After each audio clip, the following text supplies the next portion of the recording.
चेहरे तो अक्सर धोखा देती है, सच तो आईना बोलती है। মানে চেহারা তো বেশিরভাগ সময় ধোকা দেয় মানুষকে, সত্য কথা বলে আয়নার প্রতিবিম্ব। আমাকে বলেন, যারা আজান শুনেও নামাজে যায় না এরা কি মুমিন? আল্লাহ পাক আমাদেরকে প্রতিশ্রুতি দিয়েছেন যে তোমরা দুশ্চিন্তাগ্রস্ত হও না, তোমরা টেনশন করো না, ভয় পেও না, হীনবল হও না। আনতুমুল আ'লাউনা, তোমরাই বিজয়ী হবে এই দুনিয়াতে এবং আখিরাতে, তোমরাই বিজয়ী হবে। ইন কুনতুম মুমিনিন, যদি প্রকৃতপক্ষে মুমিন হয়ে থাকো। আমাকে বলেন, যারা আজান শুনেও নামাজে যায় না এরা কি মুমিন? বলেন। আপনি মনে করছেন আমি জুমার নামাজ তো পড়ি, ঈদের নামাজ তো পড়ি।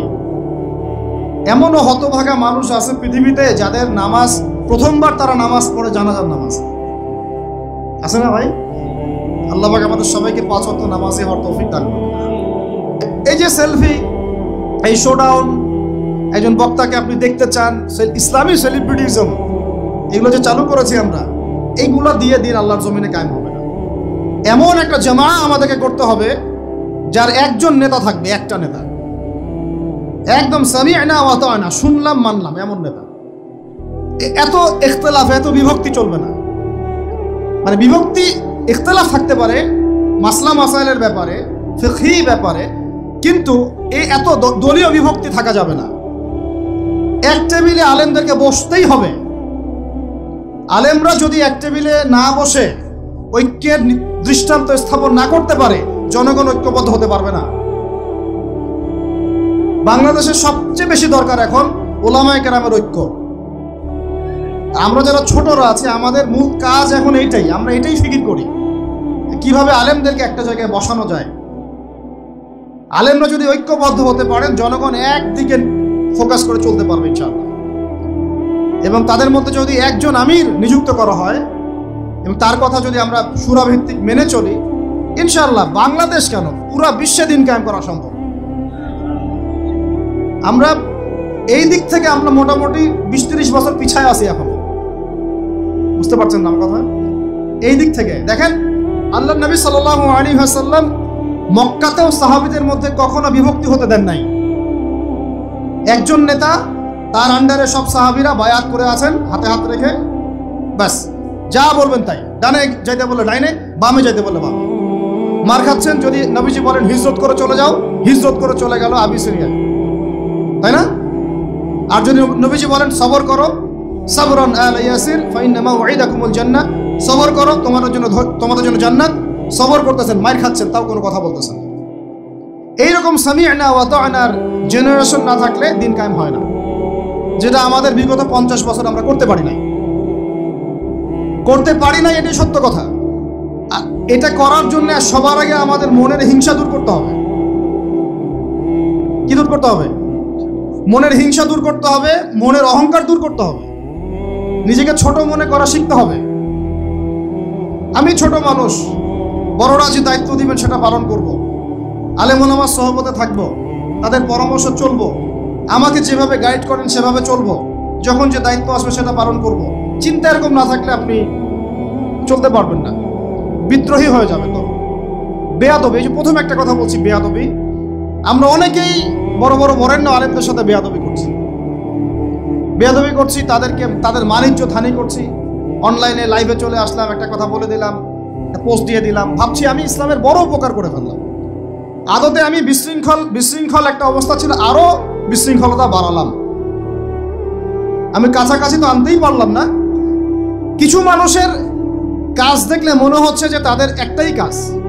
কি একটাই কাজ? অনলাইনে একটা একটা করে আলেম, একটা একটা করে বক্তা, একটা একটা করে দায়ীর নাম ধরে ধরে সমালোচনা করা। এটা করে আপনি দিনের কি উপকারটা করতেছেন? এই কাজগুলো করে আপনি দিনের কোন জায়গায় খেদমতটা করতেছেন বলেন? এতে করে মানুষের দিন সম্পর্কে, সেই আলেম সম্পর্কে, সেই বক্তা সম্পর্কে, সেই ওস্তাদ সম্পর্কে, সেই ইসলামী দল সম্পর্কে কি ভালো ধারণা সৃষ্টি হচ্ছে না খারাপ? আমরা যদি প্রশ্ন করি যে আপনি নিজের চেহারাটা একটু আয়নায় দেখেন না, আপনার ভিতরে কি কোনো দোষ নাই? আপনি কি এই উম্মার নেতৃত্ব দেওয়ার যোগ্যতা অর্জন করেছেন? কতগুলো কিতাব পড়েছেন? কি ডিগ্রি অর্জন করেছেন? কতটুকু সার্টিফিকেট অর্জন করেছেন? কতটুকু তাজকিয়া অর্জন করেছেন? কতটুকু আপনি নূর অর্জন করতে পারলেন, কতটুকু বাসিরা আছে আপনার, কয়টা মসজিদ করেছেন, কয়টা মাদ্রাসা করেছেন, কয়টা ইসলামিক সংগঠন করলেন, কয়টা কিতাব লিখলেন, কয়টা লেকচার দিলেন, আপনি নিজে কি করলেন দিনের জন্য? এই চিন্তাটা করা দরকার নাই যে আমি নিজে কি করলাম দিনের জন্য, ও কি করলো, ওর কি খেদমত, ওর কি দোষ, ওর কি ত্রুটি, এইগুলোর চর্চায় আমরা ব্যস্ত হয়ে আছি। এই একটা কারণে আমাদের ওলামায়ে কেরামদের মধ্যে ঐক্য হচ্ছে না, দুর্ভাগ্যজনকভাবে। কারণ আমরা একটা শ্রেণী আলেমদের ইজ্জত ধোয়ার পিছনে লেগে গেছি। একজন আলেম না এটা ভুল করছে ভাই, আলেম মানুষ তো, কেন বেয়াদবি করতে হবে আপনাকে, কেন আপনাকে একটা সেশন করতে হবে, কেন একটা এটা করতে হবে সেটা করতে হবে?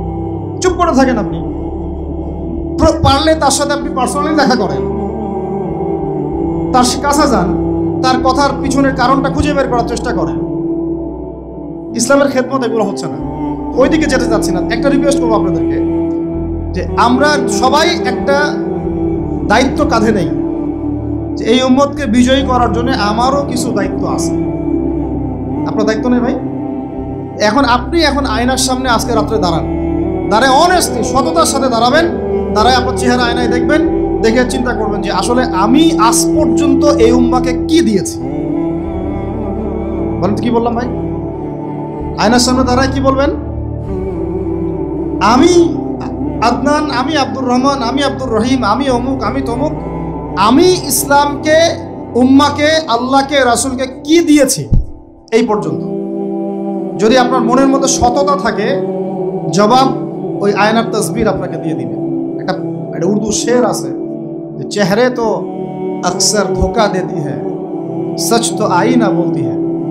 মানে চেহারা তো বেশিরভাগ সময় ধোকা দেয় মানুষকে, সত্য কথা বলে আয়নার প্রতিবিম্ব। আল্লাহর ওয়াস্তে নিজের আত্মসমালোচনা করি, আমরা উম্মাকে কি দিলাম এটার ফিকির করি। এখন যদি উত্তর আসে যে আমি অনেক দিয়েছি উম্মাকে, আমি একদম কামেল হয়ে গেছি, তাহলে বুঝবেন আপনার মধ্যে ইবলিসের চরিত্র আসছে। ইবলিসই বলতে পারে যে আমি সবার চেয়ে শ্রেষ্ঠ। ওই যে বলে নাই, আনা খায়রুম মিনহু, আমি আদমের চেয়ে শ্রেষ্ঠ। খলাকতানি মিন নার, আমাকে আগুন দিয়ে সৃষ্টি করেছেন। খলাকতাহু মিন তিন, তাকে মাটি দিয়ে সৃষ্টি করেছেন। এই কেবার যদি চলে আসে বুঝবেন আপনি ধ্বংস হয়ে গেছেন। ফেরাউন বলেছিল আনা রব্বুকুমুল আ'লা, আমি তোমাদের মহান রব। আর একজন আল্লাহর বান্দা খালি বলবে আল্লাহুম্মা ইজআলনি ফি আইনি সগীরা ওয়াজআলনি ফি আ'য়ুনিন নাসি কাবীরা। আল্লাহ তুমি আমাকে নিজের চোখে ছোট বানায় দাও আর অন্য মানুষের চোখে আমাকে বড় বানায় দাও, আমিন। তো আত্মসমালোচনা করতে হবে কিনা ভাই? এখন যদি আমার উত্তর আসে যে না আমি তো আসলে ভাই কিছু করতে পারি নাই, এই টুকটাক কিছু লেকচার দিয়েছি এতটুকুই, এখনো আমি উম্মাকে ঐক্যবদ্ধ করতে পারি নাই, ওলামায়ে কেরামকে এক জায়গায় আনতে পারি নাই, আমি এখনো কোনো ইসলামিক বড় কোনো অ্যাসোসিয়েশন ফর্ম করতে পারলাম না, এখন পর্যন্ত আমি 100টা কিতাব লিখতে পারি নাই, এখনো আমি ইফতা দেওয়ার মতো বা মুফতি হওয়ার মতো যোগ্যতা অর্জন করিনি, এখনো আমার কোরআনের কত জ্ঞান শেখা বাকি, কত আলেমের সোহবতের থেকে নূর নেওয়া বাকি, এখনো কত দূর যাওয়া বাকি। এই চিন্তাগুলো যদি মনের মধ্যে আসে তখন দেখবেন রাতে আপনার ঘুম হারাম হয়ে গেছে। তখন আপনার প্রচেষ্টা চলবে ইনশাল্লাহ কিভাবে এগুলো আপনি অর্জন করতে পারবেন। ওই গুটি কয়েক মানুষকে দিয়ে দিন কায়েম হবে ইনশাআল্লাহ।